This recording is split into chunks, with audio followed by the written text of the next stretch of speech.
সাবেক জিএস, সাবেক ছাত্রনেতা আব্দুল মঈদ বাবুল, এখানে আরো উপস্থিত আছেন খুবশা উপজেলা বিএনপির আহ্বায়ক জননেতা আলাউদ্দিন খান, আরো উপস্থিত আছেন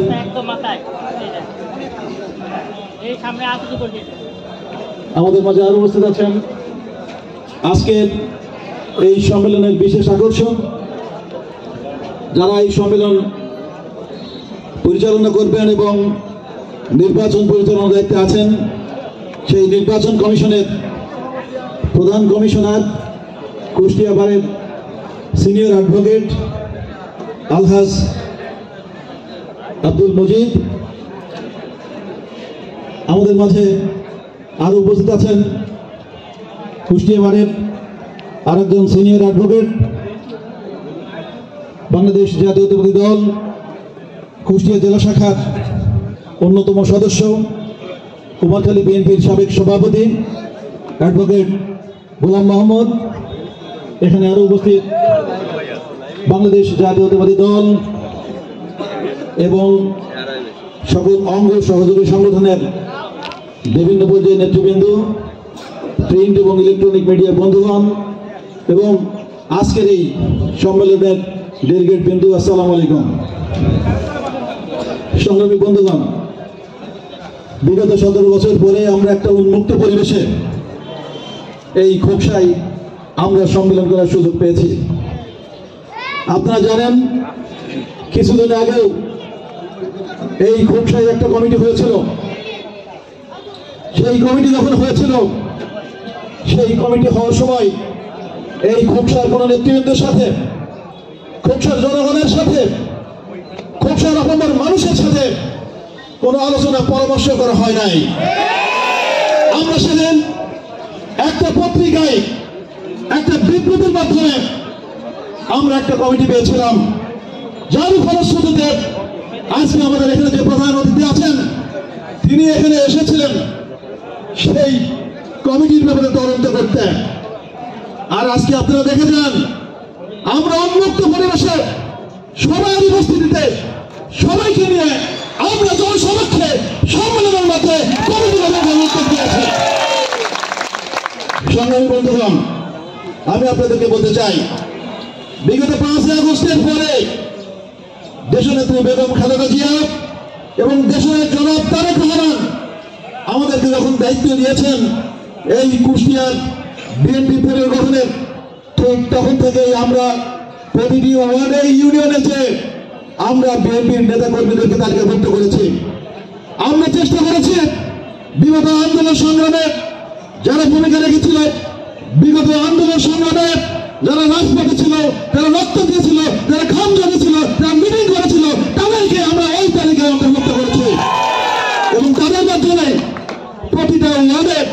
নির্বাচনের মাধ্যমে সবার সম্মতিতে আমরা ওয়ার্ড কমিটিগুলো করেছি এবং যারই ফলশ্রুতিতে এই খোকসায়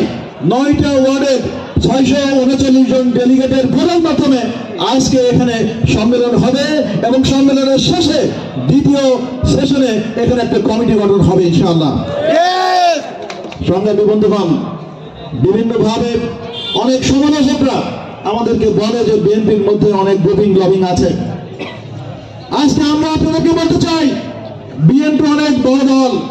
বিএনপির মধ্যে কোনো গ্রুপিং লবিং নাই। আপনারা এখানে দেখেছেন এই খোকসা কুমারখালী সমস্ত নেতৃবৃন্দ যারা রাজপথে আছেন, তাদের সমস্ত কেন্দ্রবিন্দু আছেন, আমরা সবার বুঝতে এখানে সবসময় করেন। তাই যারা এখন সমালোচনা করেন, যারা বলেছেন শিক্ষা হচ্ছে না, তারা দেখেন আমাদের সুবিধা হোক, শুধু আমাদের নেতৃবৃন্দ দলকে আপনার খুঁজে রেখে আপনাদের সমালোচনা করে তাদের মুখ হয়ে ভয় দিয়ে চেষ্টা করবেন। আমরা বললে আপনারা ওই চিন্তা করছেন, আপনারা তাদের পক্ষের সাথে তারা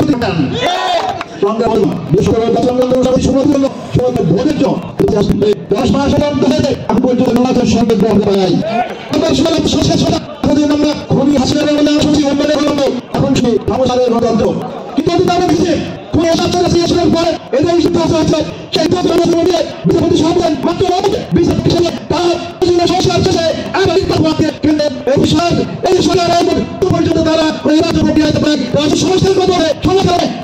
তারা সংশোধন বাধার আসতে হয়। আপনারা ভালো করেন আর কিন্তু আর ভোট দেখো যারা দেশের লোকজন তারাই তাই সংশোধন করবে তাই আপনার আপনাকে দেখেন কলেজে বলা হচ্ছে আমরা চাই না কিন্তু চাই এদেশের মানুষ 2005 সালে সংস্কার প্রস্তাব দিয়ে 2023 সালে নিয়ে আমরা এই দফা সংসদ দিয়ে তারেক রহমান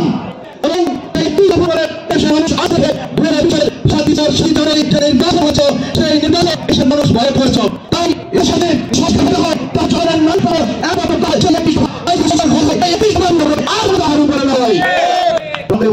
আজকালকে আমি বিভিন্ন সময় তারা বিভিন্ন ভাবে কর্মী নিয়োগ করে তারা আয় করায় আমি দলের সঙ্গে সবার আপনার যোগাযোগ মাধ্যমে আপনার সংযুক্ত হবেন এবং আপনার সাথে সংযুক্ত হয়ে হবে কারণ ওরা তোমাকে কম করে তাই সংস্থা আসলে তারা প্রমাণ করে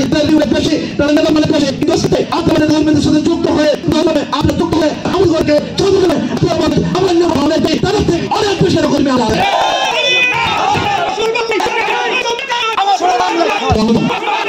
সরকার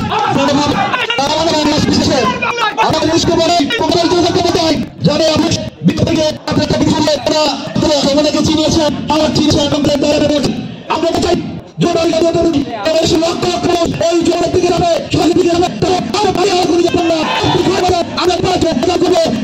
সেই দাবি আদায় হবে ইনশাআল্লাহ। আমি আপনাদের ছেলে যারা বক্তব্য দিয়েছেন আজকে সম্মেলন হবে আমরা তাদের কথা নেবেন তার কমিটি নিয়ে নেন তাতে হবে এবং সংগঠন পারে এবং যে সমস্ত নির্বাচন আমরা যে কমিটি আপনাদের আলোচনা করে সেখানে সেখানে তথাকথিত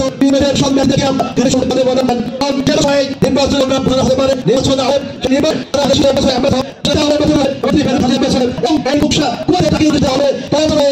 মানুষের কাছে যে ভোট প্রার্থনা করে আগামী সংসদ নির্বাচনে তাকে বিপুল ভাবে বিজয় করে ওই মহান জাতীয় সংসদে পাঠাবে এই আশাবাদ ব্যক্ত করে আমার বক্তব্য শেষ করছি। বাংলাদেশ জিন্দাবাদ, বাংলাদেশ জাতীয়তাবাদী দল জিন্দাবাদ।